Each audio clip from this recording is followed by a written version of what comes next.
y a un fait troublant, la violence de la femme envers la femme. Pourquoi les femmes sont-elles parfois si dures entre elles? Il serait réducteur de penser que cette méchanceté est innée ou naturelle. Non, elle est bien souvent le produit d'une société qui, depuis des générations, oppose les femmes les unes aux autres. Une société qui valorise la rivalité plutôt que la solidarité, alimente la compétition au détriment de la coopération et au final pousse la femme à voir l'autre femme comme une concurrente plutôt qu'une alliée.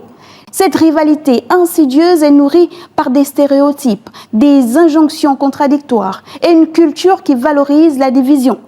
Dans les sphères professionnelles, sociales, familiales ou même personnelles, cette violence de la femme envers la femme se traduit par des jugements constants, des critiques parfois gratuites et des conflits nourris par des insécurités ou des pressions extérieures.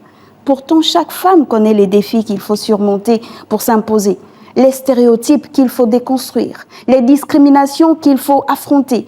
Alors pourquoi se compliquer encore la tâche en se tirant mutuellement vers le bas? Il est temps de réinventer la solidarité féminine. Il faudra normaliser le fait qu'une femme qui réussit n'est pas une menace, mais une inspiration. L'accomplissement d'une femme ne diminue pas l'accomplissement d'une autre femme. Au contraire, chaque succès féminin peut devenir une source d'inspiration et d'opportunité pour les autres.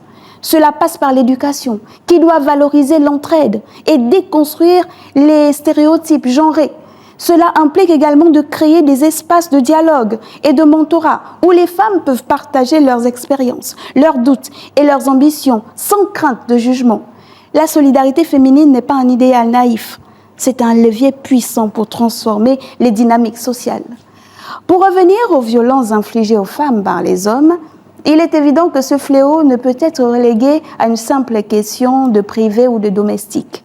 Il s'agit d'un problème systémique qui touche au cœur de nos sociétés, mettant à nu l'échec des États, des institutions et des communautés à protéger la moitié de l'humanité. Nous avons besoin d'une révolution culturelle et institutionnelle. Cela passe par l'éducation, dès le plus jeune âge, pour déconstruire les stéréotypes de genre. Cela passe par des politiques publiques fortes, des lois qui protègent réellement les victimes et punissent les agresseurs. Cela passe aussi par un changement de mentalité collective, où chaque témoin devient un acteur du changement.